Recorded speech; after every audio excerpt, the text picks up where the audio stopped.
Aminado ang Philippine Reclamation Authority na naaapektuhan ng Manila Bay Reclamation Project ang marine resources at kabuhayan ng mga mangingisda. Pero sa kabila ng reklamo na labag sa standards ng proyekto, naninindigan sila na may maganda itong pupuntahan. Narito ang exclusive Agenda Weekend Report ni Isaiah Mirafuentes ng Abante. Sa pag-upo ng bagong kalihim ng Department of Environment and Natural Resources na si Secretary Juan Miguel Cuna, agad umusbong ang pangapanawagan na silipin ang mga reclamation project, partikular na ang nagpapatuloy ngayon sa Manila Bay.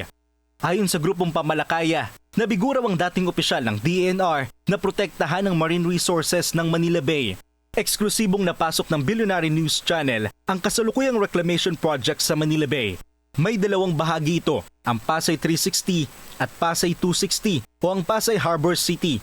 Ayon sa Philippine Reclamation Authority, mahigit 80% ng tapos ang Pasay 360 habang 62% naman ang Pasay 260.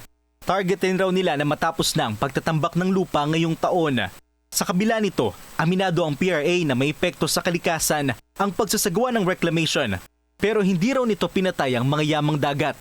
Alam naman namin na yung mga ganong development tulad ng dredging for the sandfill and also the ongoing reclamation dito sa area, talagang may may effect do sa environment, may displacement.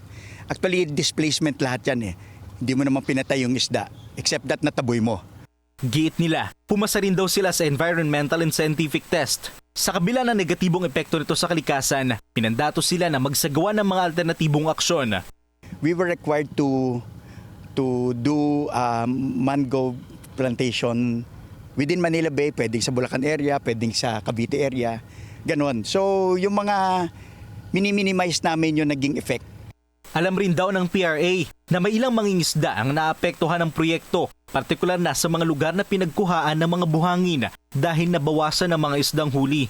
Solusyon daw ng ahensya ay pagbibigay ng livelihood project sa mga apektadong residente. Nanindigan ng PRA na hindi sila dagdag dahilan sa pagbaha sa Maynila. Anila, hindi naman daw nila binabarahan ang mga daluyan ng tubig. Katunayan, may mahigit 200 meters sa distansya ang tinambak nilang lupa sa aktwal na landmass. Nandito ako ngayon sa isang reclamation area dito sa Pasay City na kung saan may lawak itong 360 hectares na ayon sa Philippine Reclamation Authority, kahit pa galing ang mga buhangin ito sa dagat, siniguro nilang matibay ang pagkakagawa. Sa katunayan nga raw, earthquake resilience ito.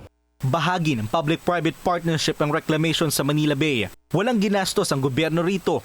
Nakatakdaring itayo rito ang Philippine International Exhibition na may 2,700 square meters, doble ang laki sa Philippine Arena.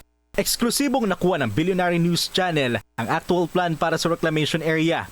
Pagmamalaki nila, mas moderno at makabago ang mga istruktura. Tulong din daw ito para ma-decongest ang ibang bahagi ng Metro Manila.